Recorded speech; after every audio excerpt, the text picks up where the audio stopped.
Sonic Movie Show is a weekly show that you can find on a variety of podcast services.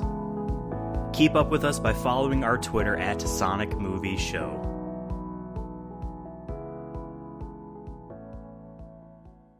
Welcome to episode 52 of the Sonic Movie Show, the only show that's about Sonic news, and Sonic movie news. My name is Ethan, and with me here, as usual, is Devin. Let's blast through with Sonic Speed. Now, that one is from Sonic the Hedgehog, somewhere, in any one of these games. I honestly didn't have a quote ready, and that was a quick Google search, and that was the second one I saw on Google. Damn. And it kind of fit, though. You know, like hyperspace, space travel. You gotta fly through like Sonic Speed, So I feel like half of my guesses every week here are saying it's from Sonic Heroes, because I legitimately thought that was from Sonic Heroes too. Eventually, I'm just not even gonna do Sonic. Like, I'm just gonna slowly. I mean, last week you didn't do Sonic. Well, Whoa, nice cock was not from anything in Sonic. Sure, I forgot that That's was not the from Sonic. I should make that the tagline every week. I mean, I'll thank you, but it's a little inappropriate for what we're talking about, because on today's episode we're going to be discussing greed, unfettered capitalism, the abundance of apathy in the masses regarding the lived experiences of Black Americans and Black people all over this planet, and apparently in a galaxy far, far away, because we're talking about Star Wars.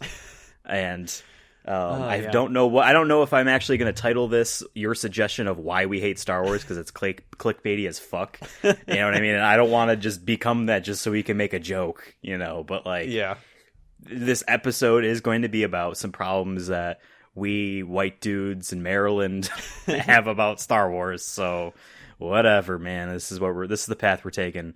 Last week I said something about I don't want to become angry YouTube gamers, and I guess we're walking that culture right now. To be fair, I feel like most stuff we're complaining about is the opposite of what angry YouTube gamers usually complain about. Like, they're complaining about Minecraft Boy or whatever his name is in Smash. We're talking about... Yes, but we would still pop up in the related searches, and we would be caught in the same net with all of them. Not our problem. That means you're not listening.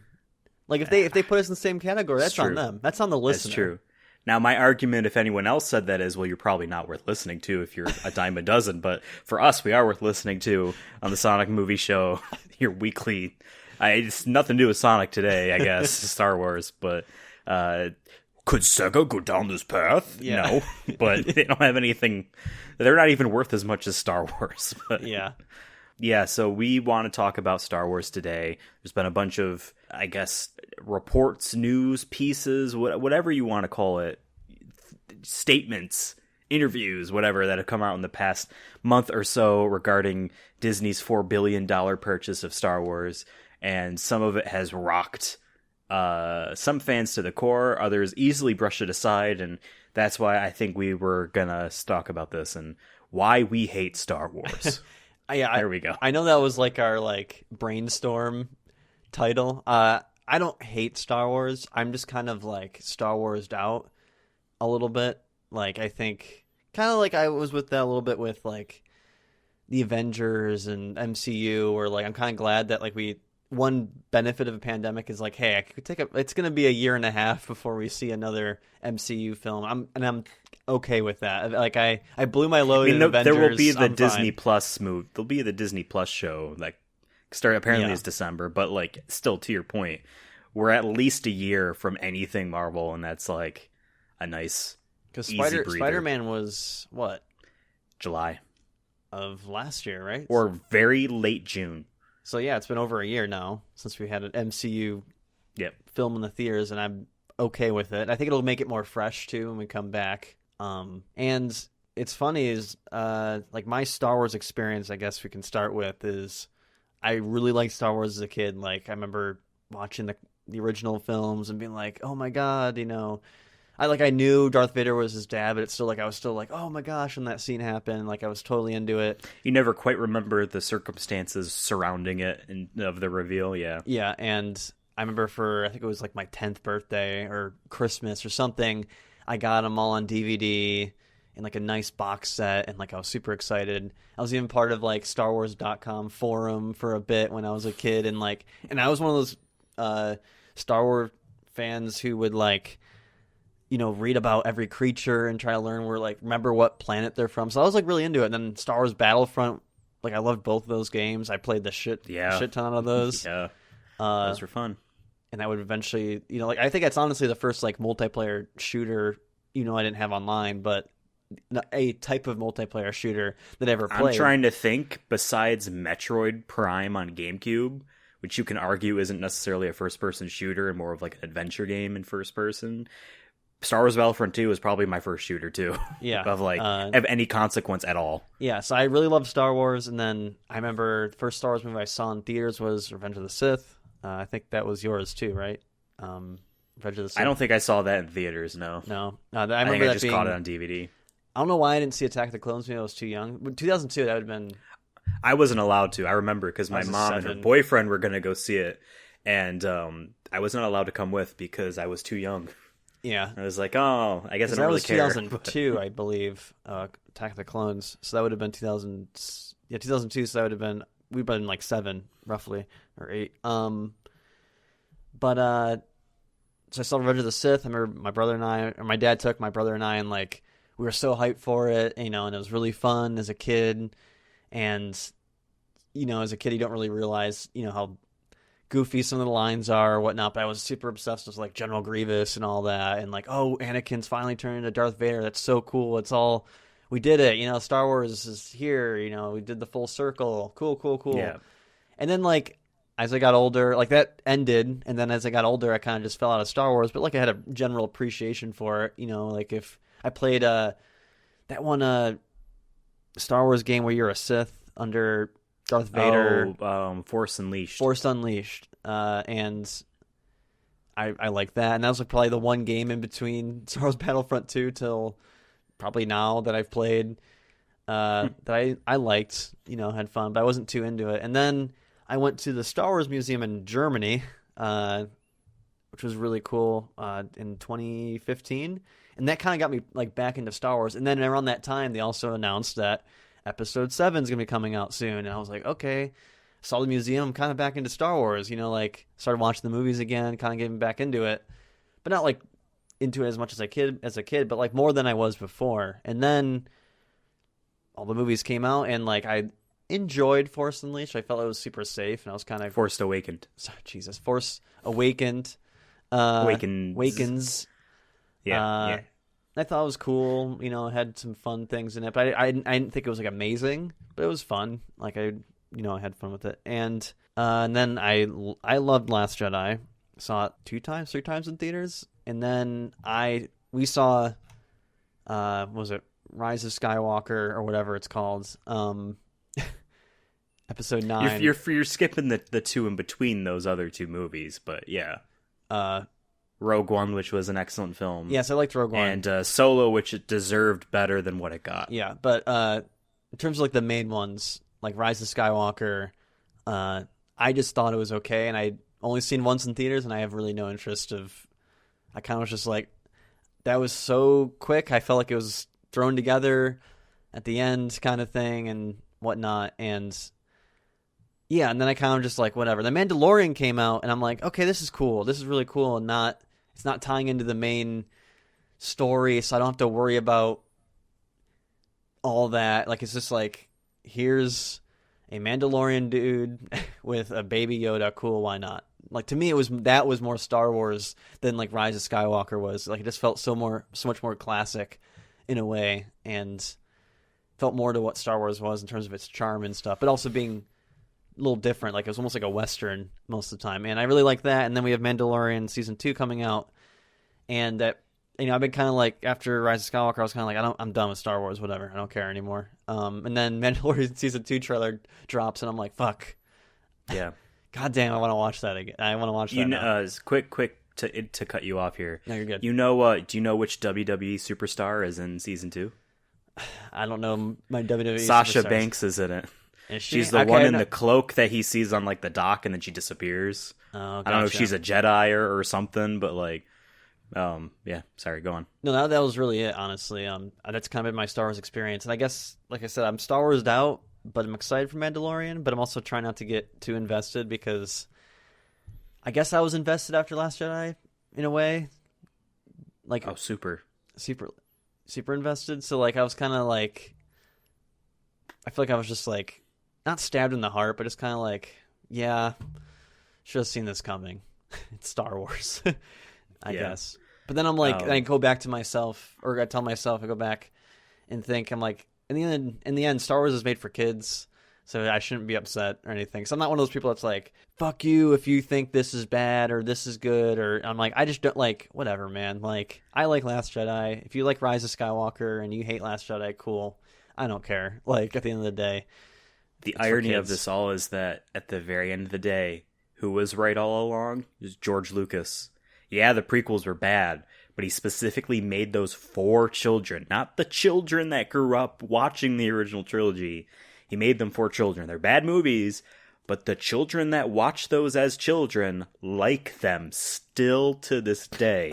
You know what I mean? Like, it's just the way it is. And I think personally that Disney, I think they tried amicably to be both for children and also for the longtime Star Wars fan overall across the stuff that they've done. I think they've done a pretty good job, but I do think it is missing like a simple wonder that kids can latch onto.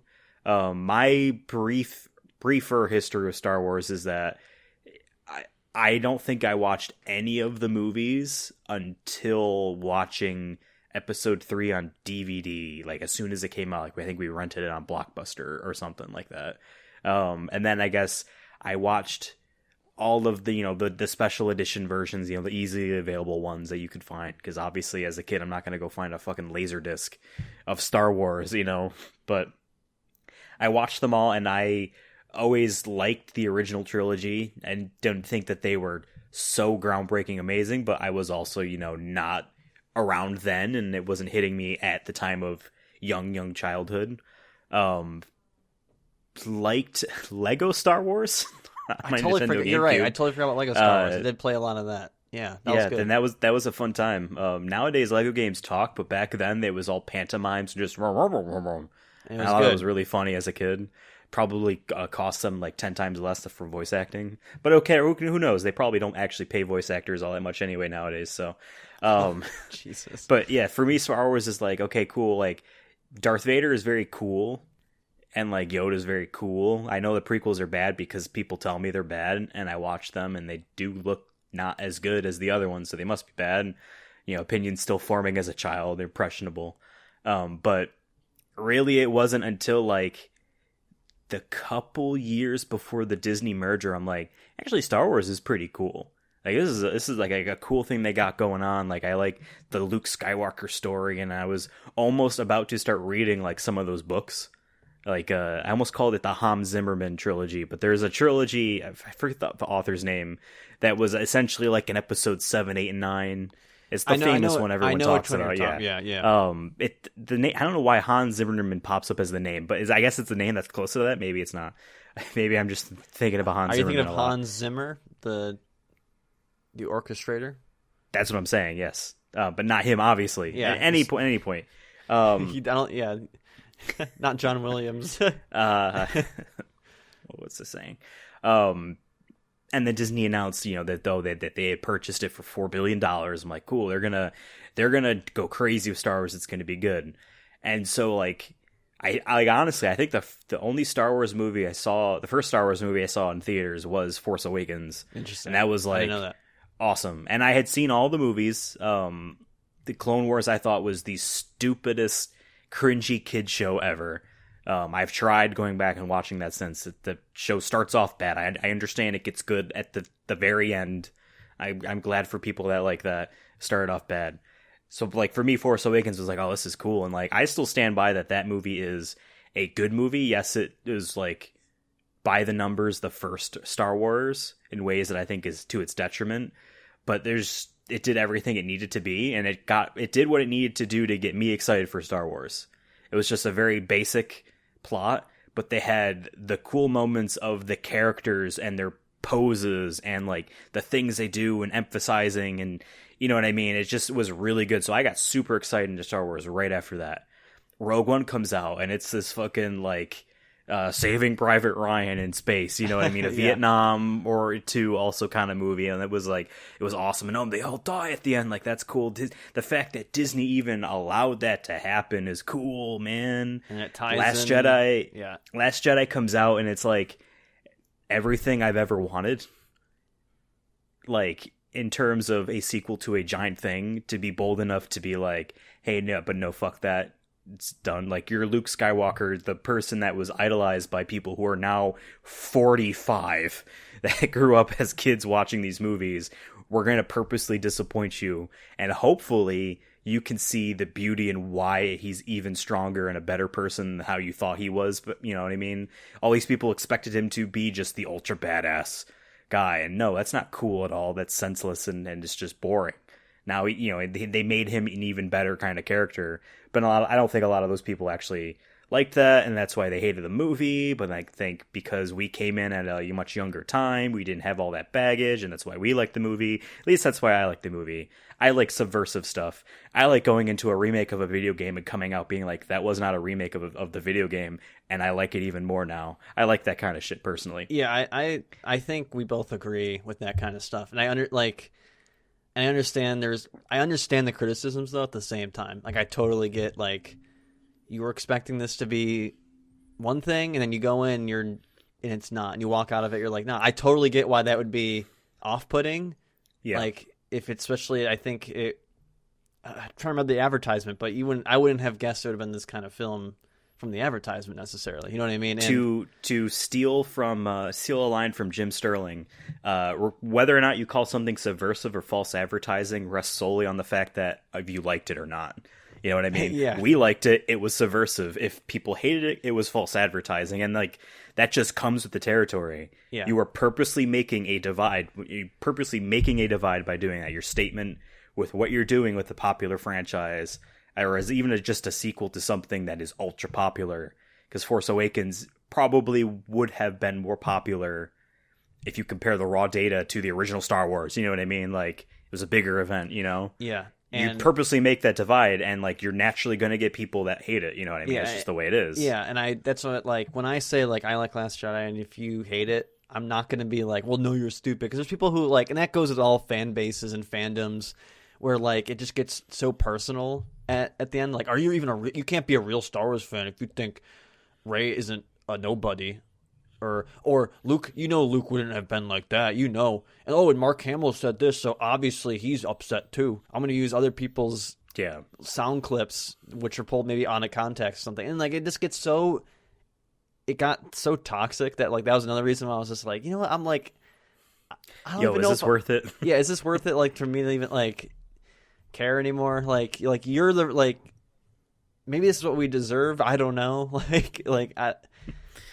Yeah, I mean, like, you can't expect it to be the same thing every time. It just gets boring. Like, eventually people are going to fall off. You want it to be exciting and fresh, in my opinion. But at the end of the day, like I said, if you don't like it, cool. As long as you're not going to call me stupid and whatnot, I'm okay with it. And that goes with the other way around, too. I think, I don't think they could have necessarily predicted a backlash to Last Jedi, although I do think that they could have prepared for it, knowing full well what it was and what it was doing and trying to accomplish. Like, you could have expected some backlash. Maybe they did, maybe they didn't, whatever. But I don't think they could have completely expected it coming out in such the era of YouTube and just internet culture, Wild West kind of situation we have, where it's like, yeah, I mean, like, as of today of this recording, Smash Brothers DLC character announcement, it's the Minecraft guy. And I texted you a photo of basically a template for how to make a reaction thumbnail to a trailer about a character in a new video game, or in a new character in a video game. You know what I mean? It's just all the same, because there is millions of them.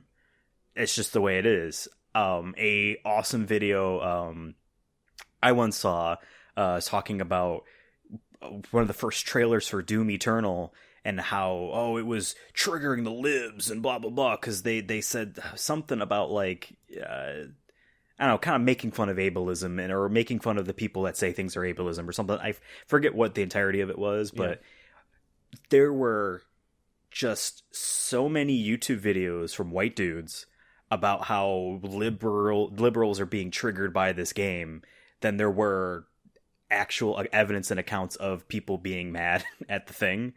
Because that's just the culture right now of the way it is on the internet. Whether it's positivity or negativity, there is millions of people all wanting to do the same thing and all talking, maybe not necessarily with the right amount of insight or thought, or, you know, and it's hard to say because you could argue we're not doing any better either right now.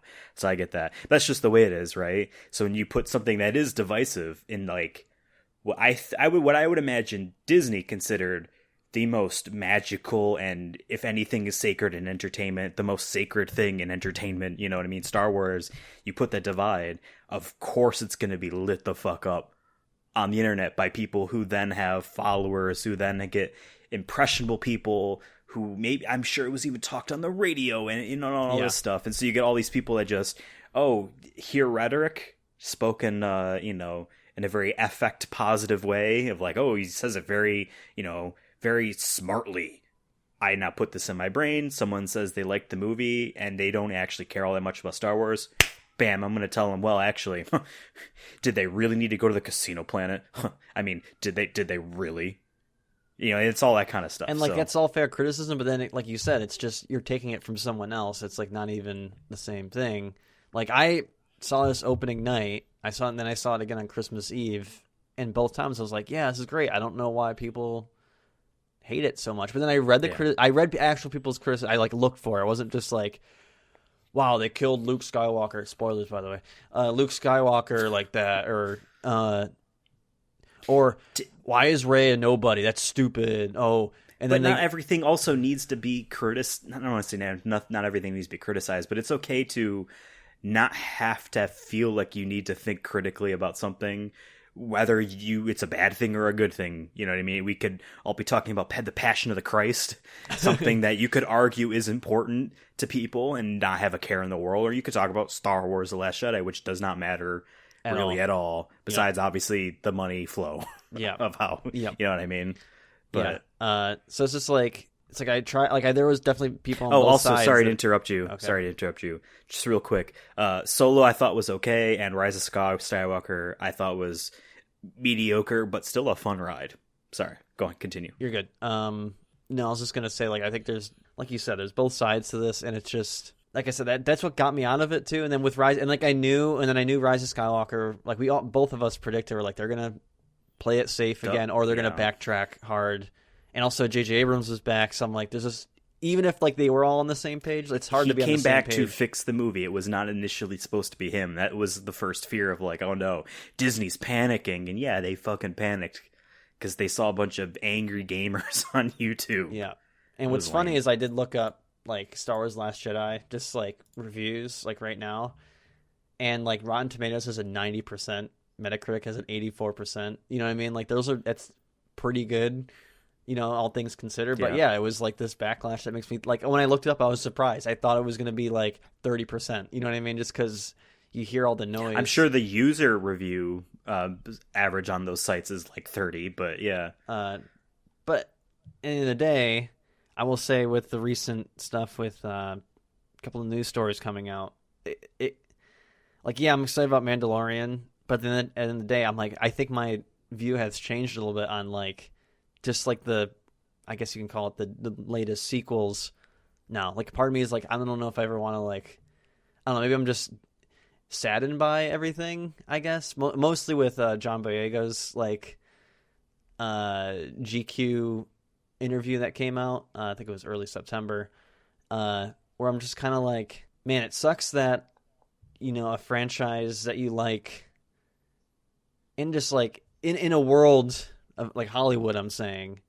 treats, you know, actors, black actors a certain way, people of color a certain way, and he brings up points that I didn't even think about because I'm a white guy. I didn't think about this stuff, and like now it's changed my perspective a little bit on Last Jedi. Like, yeah, I love Last Jedi, but now like he's saying like how like I totally forgot that. Like, yeah, he held a lightsaber in Force Awakens and made it seem like he was going to be a major like character for this new trilogy, and they kind of just pushed him aside, and he was just kind of like a side character who had his own maybe smaller little storylines, and that's how he felt.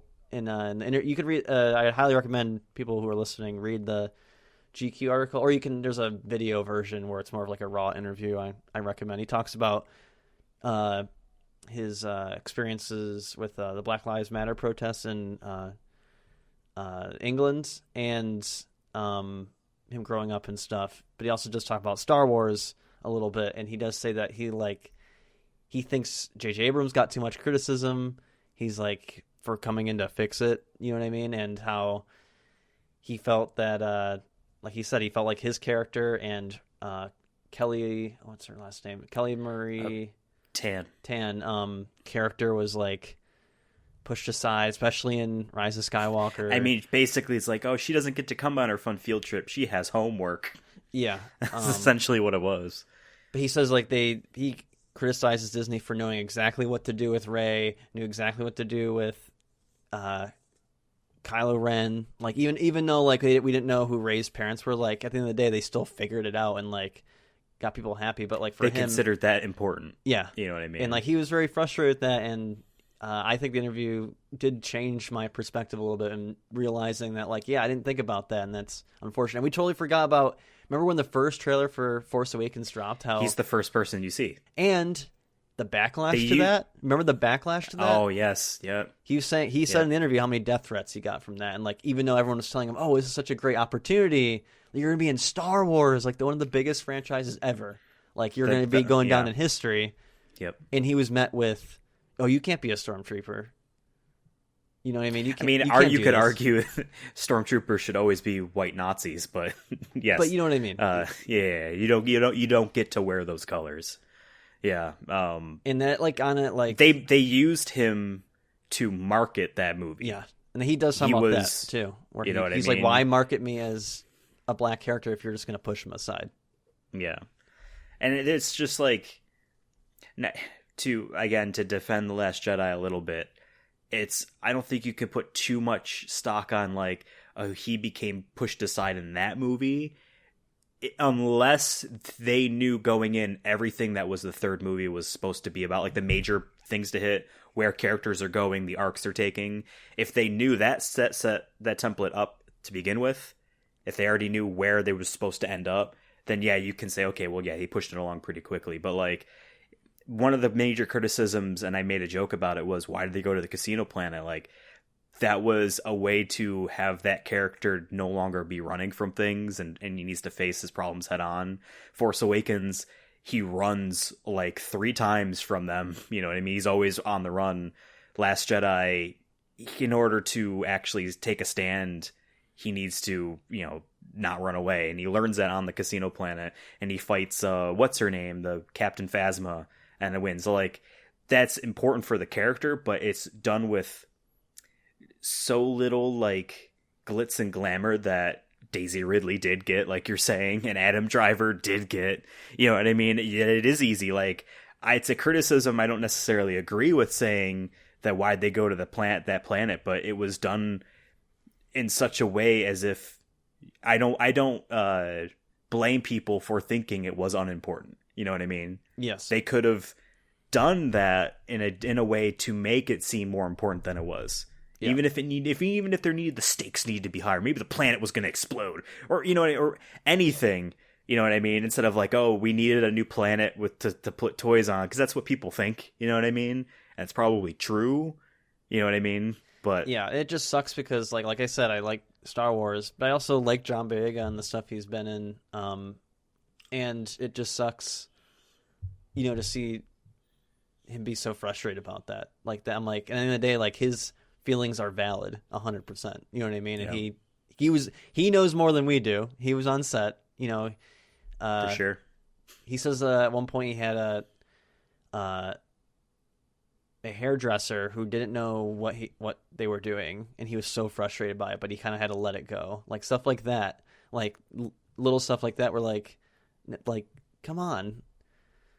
Just as if whatever scene they're shooting for that day using him isn't actually gotten all of the same amount of emails that the Daisy Ridley scene had gotten, you know what I mean? And all of the, maybe the director didn't come down for the first hour because, he's in a meeting because the scene isn't as important. Yeah, just stuff like that. And you said the lightsaber thing. Does he actually hold a lightsaber in Rise of Skywalker either?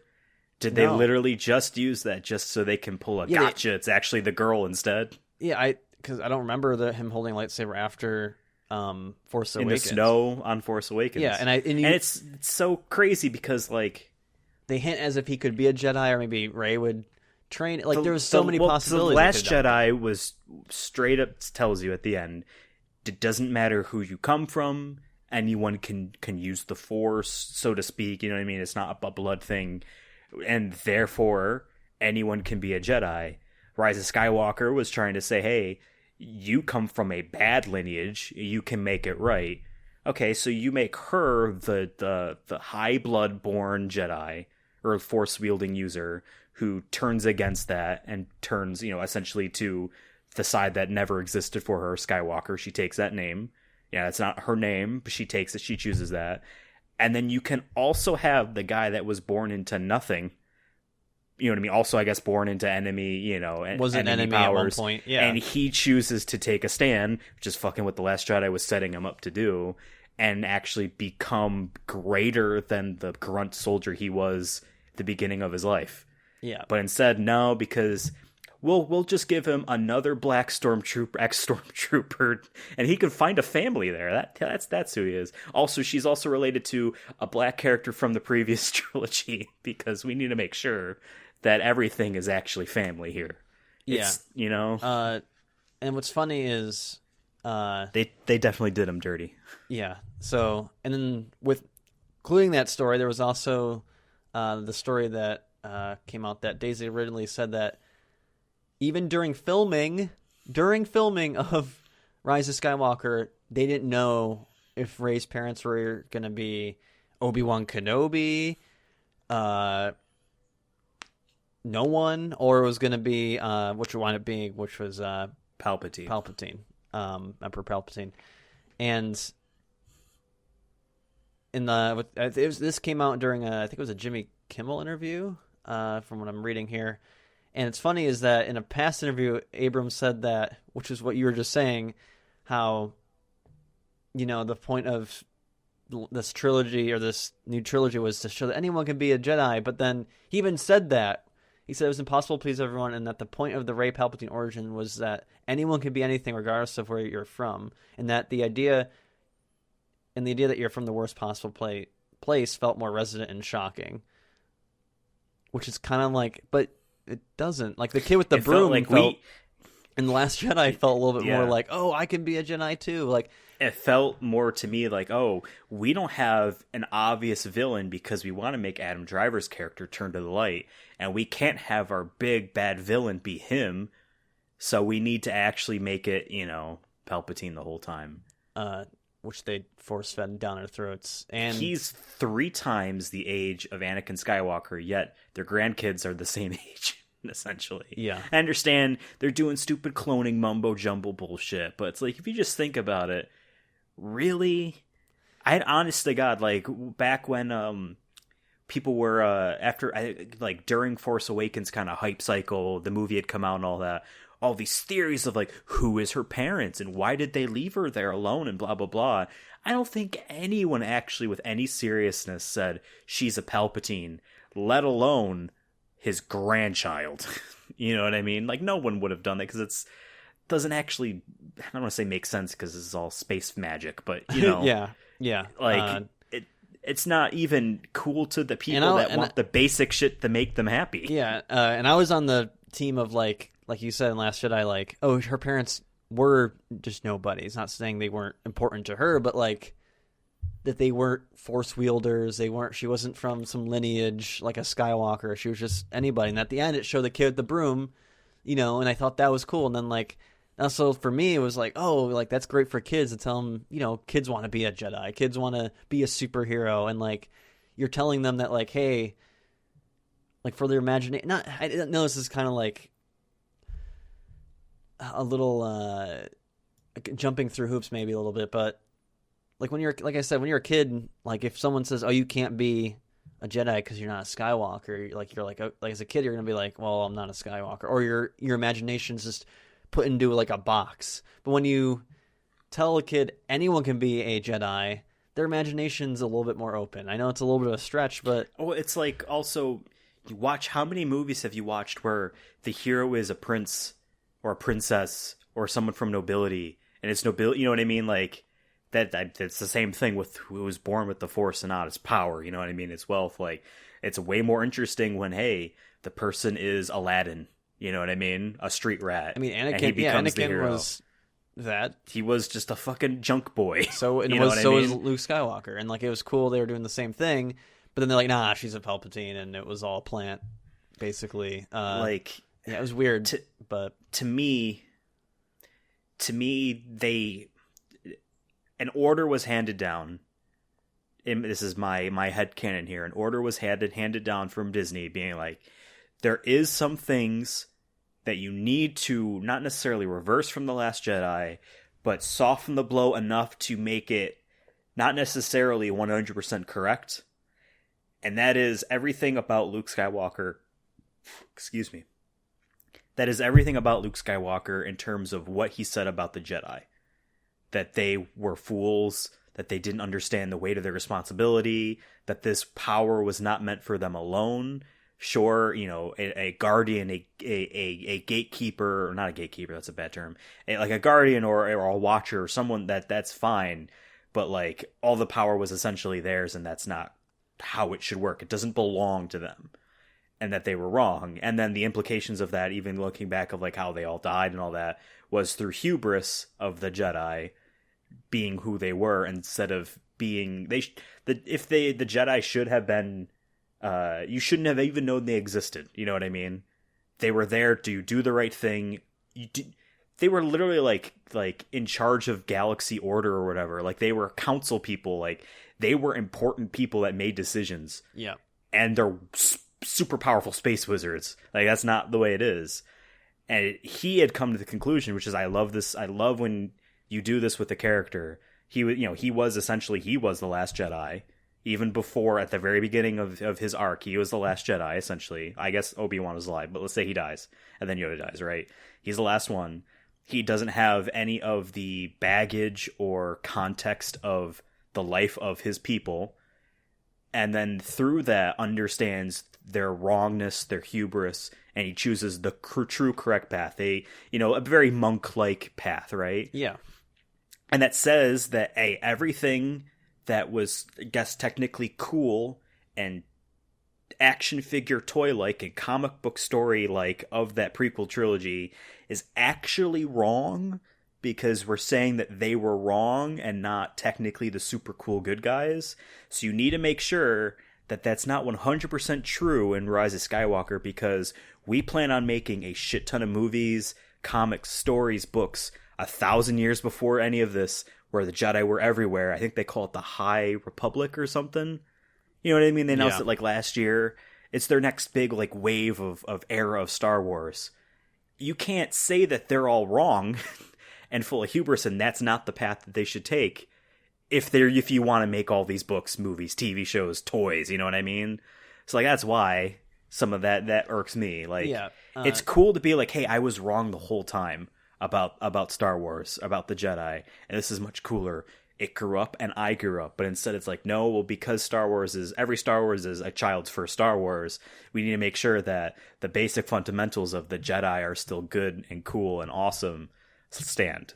So like, and then because of that, since we're already changing stuff, well, Snoke was just a puppet. You need to bring in Palpatine because we need just a Nazi, bad guy. We can't have anyone that's gray. He's just straight up pure evil, which can work for something, but when this is supposed to be more than that, because it was supposed to be more than that, or at least you take it away up to be like that. Yeah, like I was 100% down for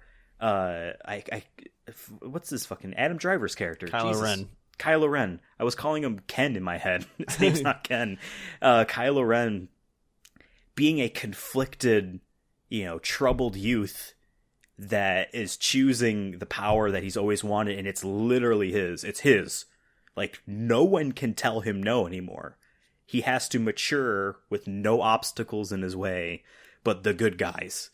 You know what I mean? That's it. And like, that's such a cool and interesting idea for a villain that they could have gone with. But instead, like, he's immediately outclassed by someone else that was watching the whole time. And now he's just the lackey again. You know what I mean? Now he's the Kylo Ren again. They fucking put his helmet back together. You know? When that was the whole point of him being like, I'm not... Smashing it. Yeah. Like, I'm not that guy. I'm not Darth Vader. I'm better. You know? Like, that was his... Ugh.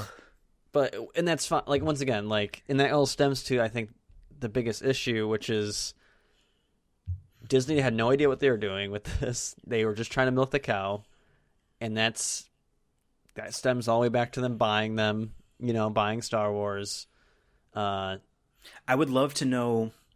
I would love to take a closer look at the timetable for. Okay, when did they start thinking about purchasing it?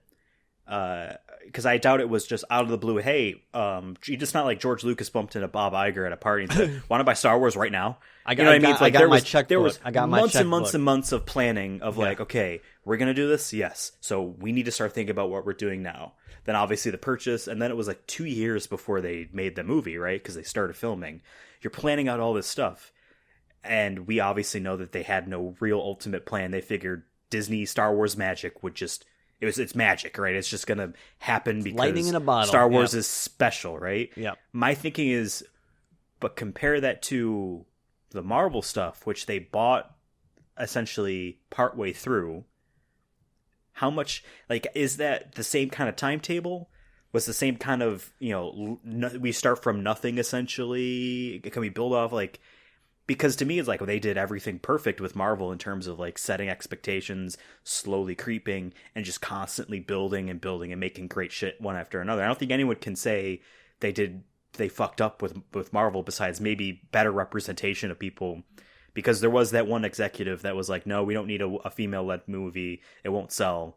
No, we don't want to do a black person-led movie. It won't sell. Then Captain Marvel and Black Panther are like the two best. Yeah. You know what I mean? Panther's like, amazing. Yeah. But no, I just mean like box office wise. Yeah, like, but that specifically. Like it was good and it did financially well. Yes. You know what I mean? So besides like that, dude, like it seemed as if they had done everything like so smartly, and we just assumed obviously they'll do the same with Star Wars. And I want to know what happened. You know what I mean? Like they had no plan. I think this was. I mean, we all know everything comes down. Each character needs a new costume each movie, so we can sell action figures. It's just basic shit like that they probably thought of. Yeah, and that was it. I mean, like I said, like what was the end goal? You don't buy something and not try to milk it. Like that's the whole point. I mean, they made their money back and then some, obviously. Yeah. So like, and this goes back to kind of like our conversation last week, which was. We get hyped for these mergers or purchases because of their history doing other things well, or like MCU, and I think we all kind of got caught in that. We're like, oh wow, yeah, like they're gonna.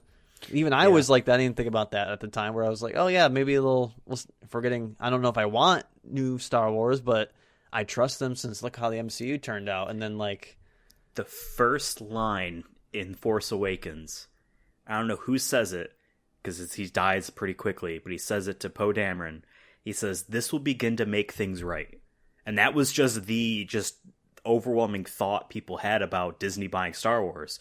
We had the awful prequel movies and that bad cartoon, which none of us watched. Again, I don't think it was all that good at the beginning.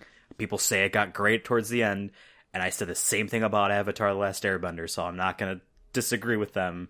I'm sure it's great. Like, oh, we're gonna make it right. Well, I mean, yeah, you did do right by Star Wars, somewhat. Like there were things I enjoyed out of it. The EA deal was not really all that well thought out, I guess. But you know what I mean. The comic books were great. I loved the Vader comic book. Basically, it's right after the first movie. Emperor blames him for the Death Star's destruction, and he needs to reprove, his worth. That was a great comic. Like they did some stuff really good, but it seemed like they did Rogue One, just like we just said. We can go anywhere. Like they started a committee to look through all the expanded universe stuff that existed besides the main 6 movies and that one cartoon, which they considered to be canon. Besides those, they were going to look and pick and choose and make certain things canon and make an official thing. And they gave up because there was too much like, nah, none of it's real. It's well, we're not going to say it's not real, but it's actually not real in our universe, which is the universe we're going to mention. Disney canon. You know what I mean? Yes. Yeah. We're going to pretend that none of that stuff exists, but it can be still real. You have that book on your shelf. We can't say it doesn't exist because eventually we'll kill physical objects and everything will be digital. we'll make sure we can fade. The Disney Vault will be scary as fuck because they will literally destroy things. Yes. And we'll just say it never happened, you know? Yes. And yes, I would love for them to go back in time and stop Song of the South. But at the same time, I think we should always remember that that's the company and the man Walt Disney made Song of the fucking South. I don't know why I was counting on my fingers, but I forgot where I was going with this. But anyway, yeah, like they were like, okay, we got rid of all that stuff because it was so confusing and it's everywhere. And like the Star Wars fan kid there's just too much. Like, how do we keep someone up on that? Nah, let's just do that again. You know what I mean? Now there's tons of comic books. There's prequel stuff to Force Awakens in the Lego game about it. That's in no other aspect of the universe. That's considered canon. And it's a Lego version of the characters. You know, the comic books talk about how Snoke found Kylo Ren and all this and that. And now it's just this giant tangled web again of like, I'm not going to read all of that shit. Yeah. Even when I was super into it in this recent trilogy, I'm not gonna. You know why they wiped it, right? It's so they can make all that shit themselves and get the money themselves. That's what that was. Like you said, there was a committee, right? The committee was probably like, wait, why do we have to go through this and make certain things canon and not when we can just wipe it and we can just tell everyone, either the same authors or new authors, hey, write new stuff as long as we get 10%. That's money. More than 10. Maybe you get 10%. Yeah, you know what I'm saying, though. But yeah. Like, I can guarantee you that was why they made that decision. It's probably easier to just be like, okay, nothing is canon after episode whatever, and we're going to make movies, and then you guys can do whatever you want as long as we get money. You know what I mean? And like I said, this all stems back to just like these big companies buying these franchises. Not saying LucasArts or Lucasfilms, whatever it's called, wasn't already big. LucasArts is officially dead, unfortunately. Yeah. Like, it's already big, yes, but at least, like, for the most part, it just focused on Star Wars, you know what I mean? And not other... Like, now Disney is in control of the MCU, in control of Star Wars, you know, and, like... It's like... And they're now doing live-action versions of their old films and getting a shit ton of money on those, you know what I mean? And, like, and those haven't been great, but everyone keeps going. So, like, they know that, like, it doesn't matter if it's bad. They can pick and choose when they want to really fucking go hard in the paint and make $3 billion off a film. You know what I mean? And it's funny that Last Jedi, out of all these things, that Last Jedi was the one that made Disney scared for some reason. Yeah. When they know that like they can do a live action Beauty and the Beast, and I haven't seen it, but I heard it sucked. Yeah. And it still made money. Yep. You know what I mean? So, but like, I mean, to me, I wonder if not necessarily Last Jedi that made them scared, but maybe Solo, because Solo actually didn't make its money back in theaters. It made just barely under what its budget was. So maybe they're like, so okay, maybe that was them of like, okay, the magic, we can't ride on the magic for sales. We need to actually do something. And it was after that they canceled whatever movie that was unannounced, but the movie that they were going to make right after Rise of Skywalker, another kind of interim thing. I think it was Obi-Wan. They were just gonna, I think it was supposed to be the Kenobi film. Yeah, and then there was like, oh, we might do it as a TV show. And did they actually announce it was going to be a show? That's what I thought it was last year. I thought they announced that. But like they were just starting, you know what I mean? I'm like, cool, take the time you need because I don't fucking care. I don't need to see this right now. And then I think it was also Mandalorian was what they announced too. Yeah, and to piggyback, and I think they announced one more as well. But then like, oh, there was a Rian Johnson prequel trilogy. Is that even going to happen anymore? Like all this kind of stuff. The Game of Thrones writers were going to be making a Star Wars movie that just got shit canned and had nothing to do with the Game of Thrones ending being bad. People like to say that. But they just lost interest or whatever. But I echo what you said at the beginning of this episode about Mandalorian season 2 of like, I don't know, I guess like it was okay. Like it was a cool first season, lots of filler episodes, lots of walking. The baby was cute, but clearly marketed to be that way. You know what I mean? Like everything was it's hard to not see it as extremely calculated. It's cool they made the entire environments in Unreal Engine 4 and had them act in a green box. That's cool. Experimental. But I don't need to see season 2. And then they show the trailer. I'm like, all right, I need to see season 2, and it's coming out the day before Halloween, and it's like, all right, I'm gonna see it. Like, it's gonna be like cool. I remember I see the but they brought like the on Endor there the speeder bikes. Like they had the stormtroopers on there from that, like not, but they were probably the ones that we saw in the first season, but like maybe they tie in again, or maybe those are the guys. It just looks like they just upped the visual effects and probably the budget in terms of the stunts. Yeah, and like I'm just saying, like there's a lot of stuff in there from what we saw in like the classic trilogy, and I'm just like, God damn it! Like to me, and I want to talk about that though, because to me, I need to be at this point now proven, and I guess this is kind of where I was before Force Awakens came out. I just kind of need to be shown that I should be excited for something rather than just being like, guys, the next Star Wars thing is going to be great. We're planning a lot of stuff. You're going to like it. Like, cause I don't really care. Show me a cool trailer. We're like, okay, I'm in for that. Show me the start of a trilogy. And be like, this is going to be dope as fuck. And then I watch that movie. I'm like, okay, cool. Now I'm invested. If you can't make me invested, then I might not be interested in the second and third. But for me, there is famous, not famous for maybe one particular person, but just a saying in writing. Let's say you're writing a book, Devin. Yes, as I do. Let's say your main character is named Ethan. Not that matters. If this is your first book, if the story of that character that you're writing is not the most interesting thing about that person's life, why don't you write that other thing instead? Yeah. Why are you writing this and not the most interesting part about that character's life? And they did that. George Lucas did that in quotes with Star Wars. The first 3 movies, it's great.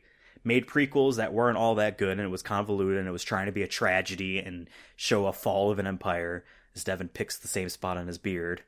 And I'm uncomfortable watching that. I can feel that. Put tape over that. But they do that, and then okay, we get all these books and all these comic books and all these games and all these animated things, and then now Disney buys it. They wipe all that stuff. Cool, fine, watch it anyway. And now they make all their books and all their movies and all their comic books and all their toy lines and all their fucking. Did you read the cereal box because it actually has a line and blah blah blah. All this stuff, and now we're going to be doing the High Republic era, thousands of years ago. It's the same thing applies.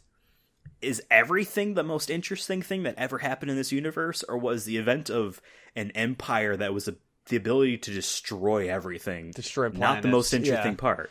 Yeah. And then okay, so then if we do make, that was the problem with the sequel trilogy in a sense, was that we need to right off the bat show that these are even worse than the Empire. You know how? Because they don't have a Death Star. They have a Death Planet.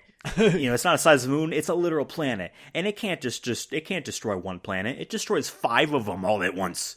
Yeah. Which made me roll my eyes, but I'm like, that they kind of need to do that because they need to up the ante. Otherwise, this isn't as important as the original trilogy. And then the second one, The Last Jedi, I thought was cooler because they made it more of a personal story. Everyone's on the run. It's just one chase. They did have their Death Star thing, but I thought they made it like cool. Instead of something that impendingly doom of destroying a planet, it was just this cannon using that technology that was going to batter down their last defense door and wipe them all out. That's a cooler way of approaching that. It's a smaller. The only people that are at a risk are the good guys, although you could argue without any good guys, the whole galaxy is fucked. But you know what I mean? Like, yeah. The risk is different. It's smaller, a little bit more personal. It's cooler like that. And then Rise of Skywalker's like, we have 5,000 Death Star destroyers. They're all Death Stars.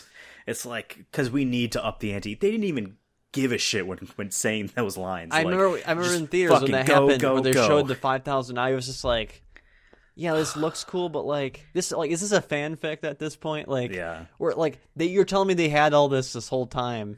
Who's building? Like, it just added more questions than answers, and I'm just like, God damn it! Like, and they're in nowhere. I think they were above a planet, but I don't think the planet was even in shot whenever they were showing them, and it was just like an empty space. And like, I understand this is a space fantasy and not science fiction, science fantasy, not science fiction. So yeah, all the ships are going to be all going to be parallel. There was a famous Star Trek movie, I think it was, where Spock plans, oh no, let's make it so we come straight down above them, and they're not going to know that because we're in space. It doesn't matter, right? You know what I mean? Like, it's all that stuff. It's like, it just looks so uninteresting. But they needed to up the ante every single time. If now we're going thousands of years in the past, how is that going to be more scary than this? Because we know it's not like the entire universe is ended and wiped. I guess they could do that as the plot. You know what I mean? Like, every single person in existence as this huge, gigantic Star Wars fan this is how I would rewrite this movie, or, oh, here's my version of the prequels. I can rewrite everything. And yeah, like, you could throw in time travel and shit like that and make nothing important. You can make nothing important. Nothing ultimately matters the bigger you get. You know what I mean? This fight here was not important in the original trilogy because only one planet was in danger. Motherfucker got 5,000 spaceships that can just destroy literally everything.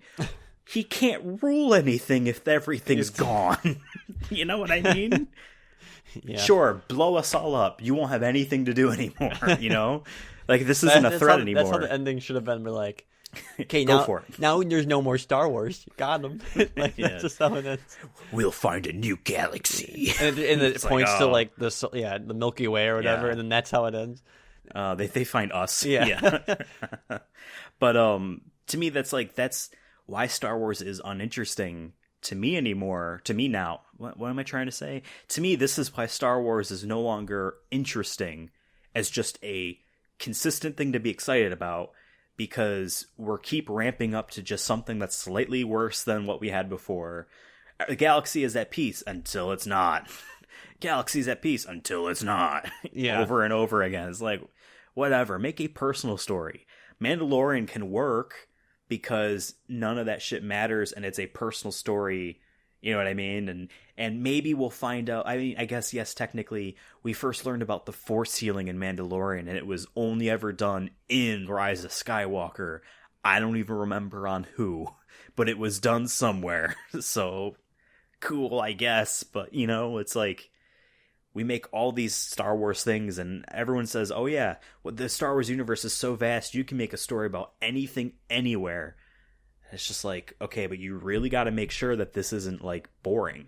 Because why would I watch this as if this is not? And that's like my the main most concern important thing that has happened with like the next Mandalorian is that like there's Jedis, and I'm like, I'm good. Like, Baby Yoda can be like the most Force we get, and I get like treat him like you treat him in the first season, where you don't fucking understand him. Yeah, and like I get like maybe that's like their end goal is like Baby Yoda needs to find the Force wheel, like who maybe that this is going to lead into the future trilogy that maybe Rian Johnson's, I don't know, but like in the end I'm just like I'm kind of done with Jedi, like too, just as like an idea, because I feel like we finally got something where we had like Kylo Ren who was on a gray area where he doesn't know what he is. He's there's only good and bad now, and it's just we make sure. Yeah, and I'm just like, okay, well, it's hard for me to care about a character.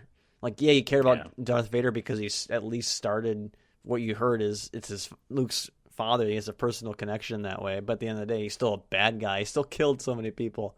Yeah. But he needed to die. Yeah. And I'm like, that's my one critique of Mandalorian is like, yeah, I like Baby Yoda, but I'm like, I kind of like, I don't mind him using the Force and stuff. But I'm like, I also just don't want any Jedi. That's one of the reasons that I had no interest in that one Star Wars game that came out. I remember.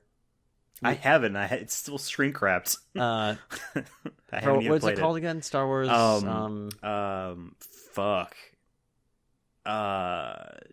Fallen Order. Star Wars Jedi is the series. And I remember like Fallen Order is the name. I remember like people being so hyped, like yeah, and I'm just like I don't care. Like I'm like I don't want to be a Jedi. Why do I always have to care about the good guys and fighting stormtroopers again, fighting this big threat? And I'm like, you know what? That's why I was like, after Rise of Skywalker, then that game came out, I was just kind of like, I think I'm done. And then Mandalorian's the only thing that has kept me like mildly and this kind of goes against what you're saying about the game, but like it'll be interesting, even though I disagree with the entire premise of their high order new era of Star Wars content. The mere existence of it disappoints me. But like the reason why we keep going back to the original trilogy stuff and slightly just after prequel trilogy stuff is because obviously this is the most famous stuff, but there's enough there to keep the stories that they want to tell, these smaller stories, grounded within a universe that they don't need to flesh out and expand. So yeah, you can be a Star Wars fan, watch Mandalorian, and you understand the context of everything, and now you just get a story, which is cool, as opposed to like, okay, now this is, let's say this is 3 decades after the end of Rise of Skywalker, or I guess even the premise of Force Awakens in and of itself is like, you really need to make sure that you get us out the gate with interesting stuff. And you know how they did that? By tying it the fuck back to the original trilogy all the time. It's literally Luke Skywalker's lightsaber, which is also Anakin Skywalker's lightsaber. It's all that kind of stuff.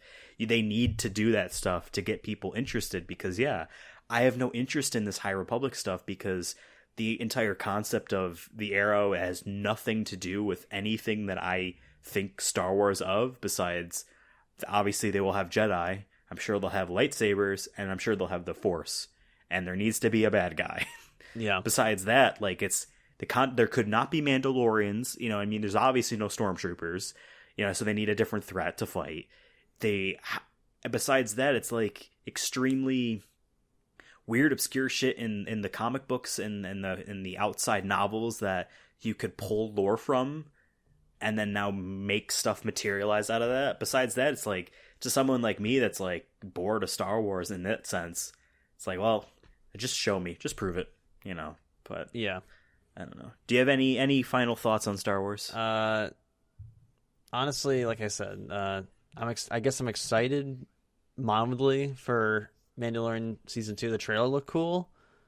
The effects, like you said, look like they upped the ante, so that's always cool that they put a bigger budget into something. And like I said, I just hope they keep it grounded still, and it doesn't become this, oh, Yoda is like the piece to the saving the whole galaxy. I'm like, I don't. They've planned out like 7 seasons, I guarantee. You know what I mean? Me, I guarantee. I'm like, I'd rather it just be the misadventures of them two, and maybe the other characters are bumping into them here and there. Like, I'm totally okay with that, and like it being like almost like a Western that way, where it's like, here's just the stuff he encountered on these random planets. You know what I mean? And the only thing that's timed together is the Baby Yoda. That's cool. I know there's that Obi-Wan Kenobi TV show, and like and I am excited for that. But the only reason I'm excited for it is Ewan McGregor. Like if they casted someone else, I probably would have been like, I'm good. Honestly. Yeah. Honestly. Like Ewan McGregor is cool enough that I'm just like, yes, I will watch you be a character. You play a character that I grew up with. Yes, but if it's anyone else... J.J. Abrams said that for the one line he recorded to be like a vision in Force Awakens, Ewan McGregor rode in on set on his motorcycle, said the couple lines, and then rode off. That's hilarious. Like, it's badass. So, besides being in a galaxy far, far away a long, long time ago, let's go to the now on this galaxy. What have you been playing, watching, listening to, and or painting with oils? Have you been painting with oils? No, but have you? No, I haven't. Oh, well, I guess I won't say that one next time then, huh? It's been a minute since we've done this. I've been watching 2 HBO shows, HBO Max, like I said a couple of weeks ago, and I've been watching Lovecraft Country, which is, I don't know how to explain it, because there's moments where I'm like, this is super confusing, and other moments where I'm like, oh, thank God they're taking a break, and then they'll it's like a weird roller coaster where like it's like Space Mountain where you can't see anything, but it's exciting when there's a drop, and then you're like, it stops, and you're like, why is this stopped, or like I'm okay with it stopping because I was kind of just floating there for a second. There's a lot of cool things in it. There's a lot of social commentary that I really like, and I think is important to today, especially in the United States and maybe in other countries around the world. There's also some cool like fantasy shit in it that is fun and interesting, even though it can be a little confusing at times. I highly recommend watching it, but the first 2 episodes I'll say are super confusing, but you have to just let your disbelief, you just gotta let yourself accept what's happening and not be like too stuck in the reality that they're in. Question. Yes. Because this is one of the first, if not the first of any real major consequence, HBO show to begin after HBO Max is a thing. And so is this every week there's a new episode, or is this like Netflix? Okay, every so this week, is still like classic HBO. Yes. And I'm sure it's still aired on HBO proper, so never mind. I guess. Yeah, I guess HBO content Sunday, will always be like that. I think it was every Sunday night, but we usually watch on like Monday or Tuesday, the latest episode. And then the other one on HBO we've only watched like 3 episodes is Raised by Wolves, which is Ridley Scott's. Right. Ridley Scott. I actually do want to watch it. And dude, I know you like Prometheus. This is that level of sci-fi. I think I've heard people say that. It's Prometheus is great. It's super sci-fi. Like, to me, what makes a good sci-fi is when there's something in it that is, in a way, realistic. Where you're like, that is something maybe we could do in the future, but also new and fresh. That's when you know you made a good sci-fi. And there's so many like things in there that I'm just like, oh, that's dope. Like, that'd be a cool technology if we had that. And then there's like this kind of weird like spiritualness in it too that makes it kind of like a fantasy, but it's still more science fiction. And I think it honestly might tie into the Alien franchise in some way. There's a lot of I'm definitely watching. There's some weird like, because he's still making a third either it's an Alien prequel thing, or I still want to watch Alien Covenant because maybe there's more similarities there, but because in the show there's androids. This isn't spoilers, you know this like right away. Yeah, I know that. And the androids bleed white blood like they do in all the Alien movies. Yeah. And they like they don't make any mention of Alien, but they're like they all have like these ships and they kind of look similar. And they talk about like Earth, because this is like I guess thousands of years from now, that like Earth is kind of like was in this like was destroyed by wars and stuff. And they kind of talk about that, I believe, if I remember correctly, in Alien 4, right? That Alien 4 ends. They were clearly going to make an Alien 5, but Alien 4 ends with Ellen Ripley, who is like a clone of herself in an alien because she's not the original, as well as the android, which is what's her name from Stranger Things? I forget the actress. Yeah. I know what you're talking about. I mean, the mom. And a couple of them, and they land on Earth, and it's like not necessarily in complete chaos, but like it is like it's not destroyed as if it's unlivable. Like, hey, we could end this and live on it. So like it's not necessarily there, but an end of like, okay, now the aliens are on Earth. Yeah, kind of a thing. But I will say that. But you do need to see Covenant, because Covenant does actually get into legit just alien stuff, not necessarily like the is this or is this not alien that Prometheus kind of tried to be. Yeah, and I will say that this is like, if it is connected to Alien, it's probably super loose. Like, I could say it being in the same universe, or it could be like an alternate timeline kind of thing. But regardless, if you liked Prometheus, like just the first 3 episodes are wild. Like the first episode, like honestly, I was like, dude, this is so sci-fi. Right, I think I'm gonna have to start watching this. I'm all in for it. Like how crazy is that we're talking about how Star Wars is boring, and now we're talking about Alien? Yeah. So I watched that, and I mentioned, I think on the show before, but I always every October, I'm a big Halloween fan. October is my favorite month, and every October, my girlfriend and I try to watch as many horror movies as we can in the month. And I made a little list here. We're probably not gonna get through all of them, but we're gonna try to. One of them we did watch today before recording because it was only like 20 minutes. But if y'all who are listening want to just watch them with me, I'm not gonna I'm not gonna review them on here or anything, but maybe I'll tweet about them or something as I watch them. So you're welcome to follow me on Twitter if you want to see some just random thoughts. I'm not doing like full on blog posts or anything like that. I'm just going to be like, oh, I like this scene. It was cool. But if you're looking for some horror movies to watch, here is my Halloween 2020 movies list. The first one is Begotten, which was an Italian film that was recommended not by him like to me, but just I saw him tweet about it. Elijah Wood tweeted a screenshot from it where it just looks like it's like this weird looks like a woman in like a hospital bed, and she says it's black and white and it says like blood all over her face. Yeah. And he said that was one of the scariest scenes he's seen. And the movie's called Begotten. It's on YouTube, filmed in 1989, but it's all in black and white. It's considered a horror experimental film.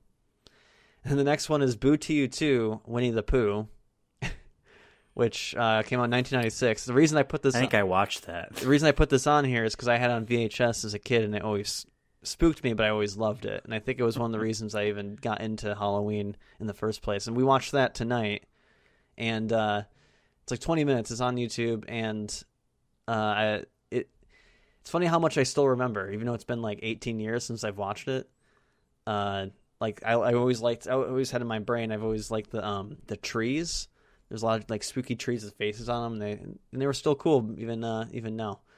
So it's also a good movie, I think, to show kids if you have any kids. Then Silent Hill, which we'll be reviewing, right, Ethan? I have that on here, so I might as well put it on the list. It came out in 2006, and and then Scream, 1996. That's on Tubi, but I'm sure you can find it everywhere. Creature from the Black Lagoon, 1954. That's pretty much available everywhere to rent. The Blob, which is on HBO Max. Such a random movie to be on there. 1958. Cat People, 1942 horror film. It's about a woman who, like a newlywed woman who thinks that she'll be turned into a cat if she lusts too much, and I think that's an interesting concept. So yeah, and then The Wolfman, the original one, 1941. Then The Hills Have Eyes, but not the newer one. The original one, 1977. Interview with a Vampire and Queen of the Damned, which are both based off books. But Ethan, you probably would like Interview with a Vampire because it has your favorite actor, Tom Cruise, in it with Brad Pitt. 1994. Who's Tom Cruise? I don't know. Some random guy. Never heard of him before. Interview with a Vampire, and then Queen of the Damned, which is... So Interview with the Vampire is based off a book, and so is Queen of the Damned in the same series, but they're made by two different directors and technically have nothing to do with one another, but I was recommended those by a friend, so I'm going to be watching those. But those are like my, I think, was that 11 horror movies that I'll be watching. Like I said, I might tweet them out, and if you're not doing the 31 Halloween movies of Halloween. I wish I had that much time. Maybe one day when I'm older, I have nothing else to do. But I'm going to try to watch all those. Like I said, I don't know if I'll hit them all. If I do, I'll probably just pick some new ones because like Shudder has like a 7-day free trial that you can always get, and like I know they have a bunch of like indie horror films. Watch on there. Mandy. Mandy's on there, yes. That's what I used my trial on. Yeah. You were here, I remember. Yeah, but that's kind of what I'm planning for this month. So nice. I haven't watched too much stuff since last we spoke, besides the stuff we've been watching for this podcast itself. But I had been playing a few things, but the one thing I want to talk about today is my game of the year for 2020. And it is a game called Hades. Now, earlier this year, my game of the year came out, Final Fantasy VII Remake, and I'm like, there is no way this gets beaten. Last of Us Part 2 has to like be even more than I know it already will be in order to beat it, and Last of Us Part 2 got really close to beating Final Fantasy VII Remake for my game of the year, but then Hades comes out of nowhere and just becomes my game of the year. I've never seen a roguelike treat its genre and its players with as much respect and also give it like a huge story that actually like it contextualizes everything about how the genre works. Like another giant roguelike game came out recently, Spelunky 2. I know you and I played briefly the first Spelunky and we didn't get it. I understand why people get it, but that's like a Dark Souls of roguelikes, where it's like it's cold and passionate, does not even acknowledge that you died.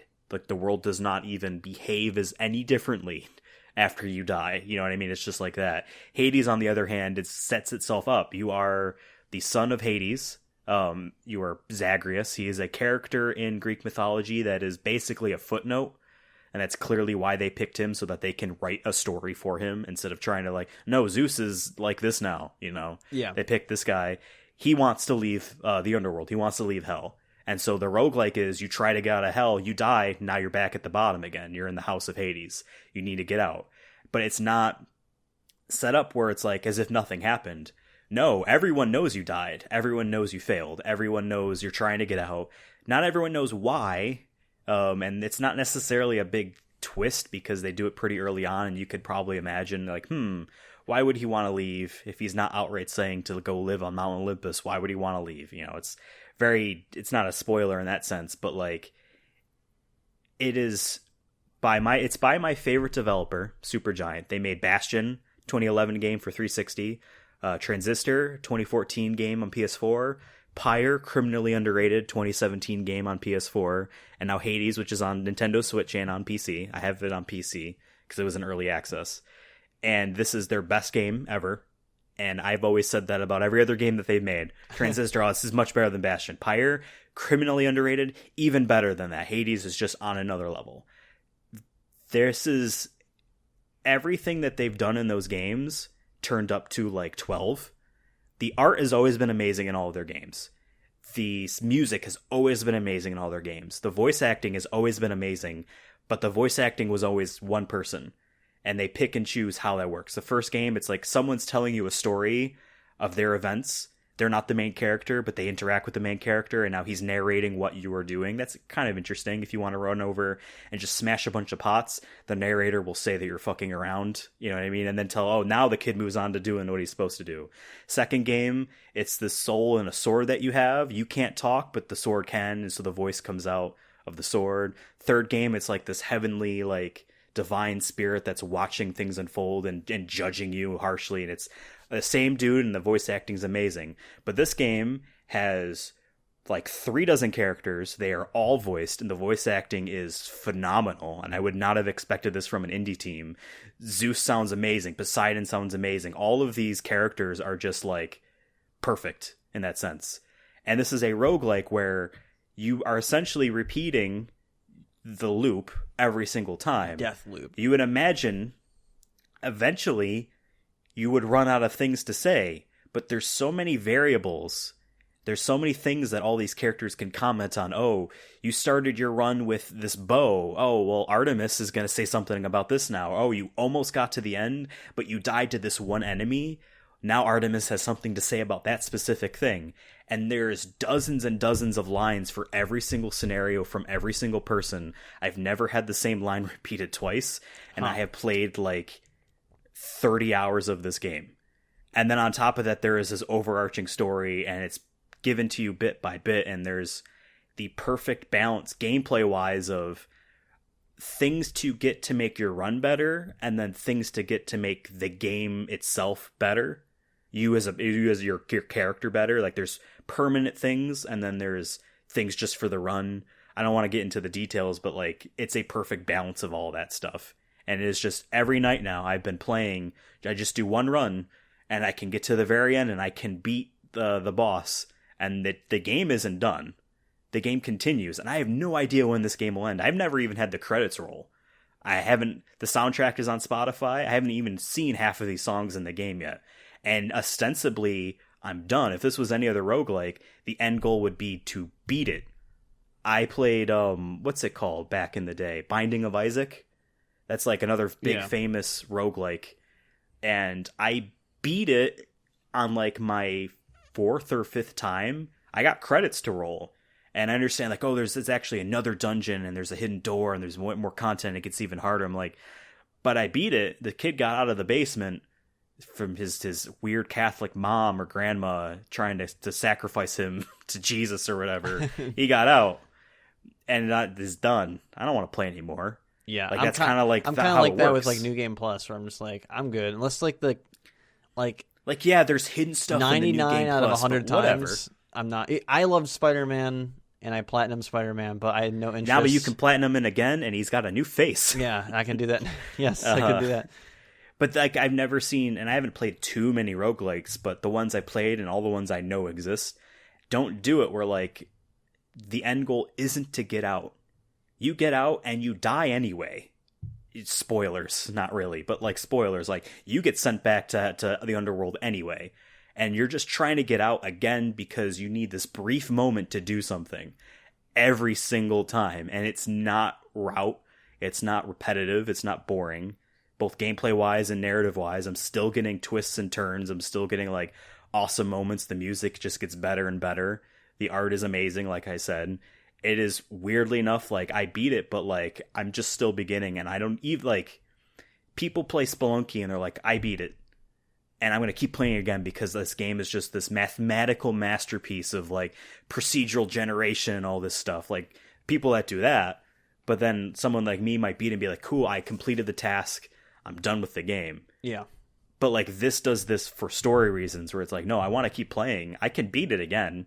It takes me a half an hour to clear a run, which is a long time. I've seen people take even longer. I guess maybe I'm fast. I don't know. But like it's maybe 30 to 50 minutes for a run. And it's long stuff, and there's story bits in between, and you're meeting all these characters, and it's all this stuff is going on. Like, this is literally my game of the year. And I can't explain it to anyone any better than that, unless you play it or see it in action. But it is just like, I don't know, it's just a perfect game to me. So I'll wait for the Game of the Year edition. That's what I always do. I don't know if it will come to PlayStation or Xbox until maybe this time next year. I think they kind of have an exclusivity kind of thing with Nintendo because it's on Switch and PC, and that's it. Because they kind of did that with 360 for their first game. Their next two games were PS4, where it's like, hey, it's on PS4 and then Steam, and then now it's on Switch, you know, like a year later. Yeah. And then now it's, you know, it's on Xbox, you know, a year later. So it's probably not going to come to platforms, PlayStation, Xbox, you know, until like maybe next year. But like it is a game to remember and don't sleep on. And it's like everyone I see is playing this game. It's insane. And Among Us, which is also a 2-year-old game. I know Hades isn't a 2-year-old game, but I'm saying in terms of it being out technically. It was an early access. And one thing I will say about that, because I got it, it basically was a game that launched with the Epic Game Store, and it was early access. It's not early. It wasn't early access in the sense of like, hey, here is a pre alpha. We're just trying to lay down the fundamentals. Like the early access I played was a completely polished game. It didn't have all of the content. You know, it was only 2 areas of the underworld, not the total amount. And the bosses, you know, after a few runs of you beating them, they start to gain new tricks and they change shit up, and it's like it's always being fresh. None of that was, it was just the same boss, but it was a completely polished game. And it was more of used for like just trying to get just shit ton of data for how players were playing the game and what is too overpowered, what is too weak, how do we make this better, and twists and you know, tweaking all this stuff. And they used early access like sublime. Like this game is perfect because they spent 2 years watching people play. I had a build in early access, like a month into early access, that was like extremely overpowered. I haven't seen anything remotely close to that in the finished game. Like I haven't even been able to do that. That's interesting. Because like they changed things, and it's like, oh, this one aspect is now different, but it's not necessarily bad, it's even better. And like they find a way to like always make it feel like, damn, this boss is so overwhelmingly hard. How is anyone supposed to beat this? And then like maybe a few times later, it's like, oh, I can beat this no fucking problem. Can I do it in 10 seconds? No, I did it in 7. It's just shit like that where it's like, damn, I'm getting much better at this game. And then, you know, it's like such a good rewarding experience. So, but that is what I've been playing. If you want to know more about what we've been experiencing in our lives, you can go ahead. I don't know. It's a bad segue. What else have we been painting? We've been painting in our lives. Yes, we've been painting. You can find our paints on Twitter at Sonic Movie Show. I'm on Twitter at Ethan Absolutely. Devin over here is on Twitter at CURSONA YouTube. check out the show on all the places that you can reach us at. Watch our YouTube video versions of the episodes. Listen to us on Spotify, Apple Podcasts, Google Podcasts, the Audible audiobooks app, all the other kind of podcatchers that are out there. Listen to Chronicles of Diesel. Do all the stuff that I tell you to do. We need it. I need it. We need to get on like American Airlines' free music service. We need to somehow get on there. I don't know how much that would be, but your in-flight entertainment is us. Yeah. Sorry. Sorry. You want to hear Let's us rant about Star Wars? Podcast. We can't even joke about that because it somehow every time we do Chronicles of Diesel, 9/11 is brought up. I think we're on like a 5-episode streak. We just need to get out of the crack ass of the 2000s and move past it. You know, 9/11 messed us up, man. Really did. Yeah. In any case, we'll see you next week for another episode of the Sonic Movie Show. Bye. Bye. I'm Sonic.